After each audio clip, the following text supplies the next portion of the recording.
Welcome back, my fellow Jedi and Padawans. One-Eyed Jedi back with some more Destiny 2 content. Now today we got a little leveling guide for you, so hopefully that'll help you guys and make it quick and efficiently as possible. Now first off, really quick, I would like to say that on my Twitch channel, on twitch.tv/OneEyeJedi, I have a new schedule where I will be streaming Tuesdays 6 to 9, Fridays 5 to 9, Saturdays 11 a.m. to 4, and Sundays 11 a.m. to 2. I am also trying to post here on YouTube every Monday and Thursday at 3 p.m. Eastern, as well as a weekly Zer video on Fridays as close to reset as I possibly can. So hopefully you guys enjoy this type of PvE help guides, so let me know down below if you guys do, or if I should just stick to my normal PvP stuff. Thank you guys again for all the support lately, and a reminder, if you enjoy this video, please like and share it around, and if it feels right, please hit that subscribe button.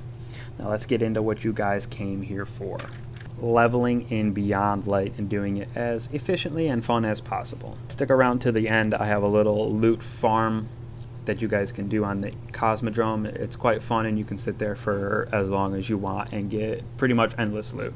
Alright, so first things first, the soft cap, 1200. It is pretty easy to reach, and for your new light players, you just got to play through that new light campaign, and then you'll be able to grind out the story.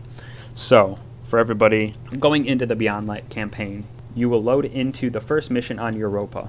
If you would like to, you can play that first mission, but if you want to level as efficiently as possible, you can leave, go to the tower real quick, and grab your season artifact from Zavala's office. By grabbing this artifact now, you are able to obtain season mods and those season XP bonus, or power bonus that you obtain from the artifact a little sooner. Not crazy soon, but it does help. So once you obtain this, on your first character, you start playing through the story, and while you play through the story, you level up pretty quickly. Every single drop is a little bit higher power than you are now, even all the way up to 1200. Once you get up to 1200, it gets a little bit closer and a little bit harder with RNG, but it's still not that bad. As you play through the story, I would suggest doing public events and any high value targets that you see, because they will also drop loot that is higher than what you have on, and it just makes some of the story missions a little bit easier. So, once you finish that story on your first character, and if you are still not at the hard cap of 1200, then continue playing some Strikes or Gambit, and that'll really help level you out and get you to 1200 quickly. So that's the soft cap, and once you reach the soft cap, which is pretty easy to do, now it's time for the real grind to begin, which is the hard cap between 1200 and 1250. So, now to do this, you have to obtain Powerfuls and Pinnacles. To do this most efficiently, you start with your Tier 1 Powerfuls and work your way up to Pinnacles. If you want to do it without balancing your gear or balancing out the levels, that is totally fine. You can just play and you'll get drops as you go. But if you're trying to level up as efficiently but time consuming, if you will, that's kind of an oxymoron, but it does help get you to the highest possible level in the end. You would claim one powerful gear and then try to level it out with blues and random drops throughout the world, because they're dropping at level or even +1 sometimes. So that makes it really nice to power level easily or slowly creep up, because the rule of thumb is whatever your base power level is, you need +8, one for each gun and then one for each piece of gear to get you up to the next power level.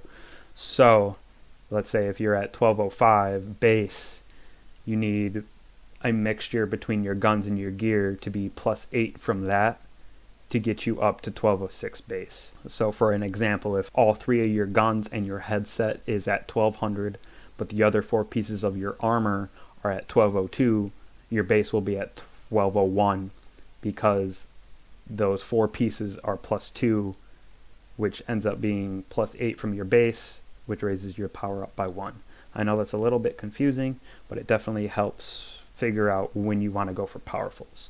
And a nice rule of thumb for people really trying to grind is if you're at your base power plus your gear adds +6, your next powerful gear should add +3 with RNG, so that'll take you up 1 extra power level, and you can keep grinding from there. So that's just a little balancing guide.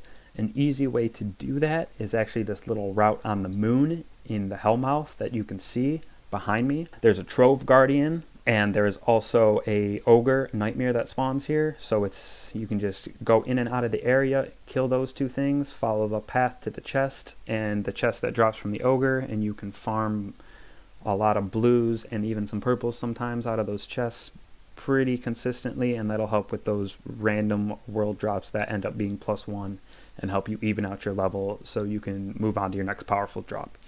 But if you don't want to do that and take that extra time to grind, just make sure you start with your tier 1s, play through whatever tier 1 is next, and then move on to tier 2, and then finish with your pinnacles. Once you finish all of that for the week, you can continue to play survival and gambit, because survival grants you glory and valor at the same time. So for every valor and glory rank up that you get, it's a powerful drop as well. And the same thing with infamy from gambit. So once you finish all your powerful and pinnacles, you can continue to play survival or gambit, and every time you rank up your valor, glory, or infamy, you will get another powerful drop, and that helps really raise that power level up quite high. So that's a good way to do it if you only have one character. If you have 2 or 3 characters, it's basically the same thing. You just don't have to do that Crucible and Gambit grind at the end of your pinnacles. You just move on to your second character. And a little side note, if you do it this way with multiple characters, your first character that you do will be the lowest, your second character you do will be the second highest, and your third that you finish on should be the highest power light at the end. So after you finish that first gear's pinnacles, you can transfer the guns that you have, the highest level guns, to your second character. Once those guns are on your second character, go to the season pass and collect that initial box of season loot that it gives you with the duality and the season armor. That armor will drop at a higher level, probably around 1100, if your guns are all at 1200 plus. So this helps you go through the campaign a little bit quicker and reach that 1200 soft cap on your second character even faster. And because of that, as you finish the campaign, some of those +1 drops will happen, and you will be able to finish the campaign maybe even at like 1202. So once you finish the campaign again, it's the same thing. Start with your powerfuls at tier 1, move to tier 2, and finish with pinnacles. Now it's basically the same thing for your third character. You just rinse and repeat. So transfer your guns from your second character to the third. Once the guns are there, collect your box to get the armor, play through the campaign again, and then do your powerfuls and pinnacles. Once you are finished on your third character with your powerful and pinnacles, then you can start that gambit and crucible grind to really, finish up that high level end of the week stuff by getting those glory and infamy and valor ranks up.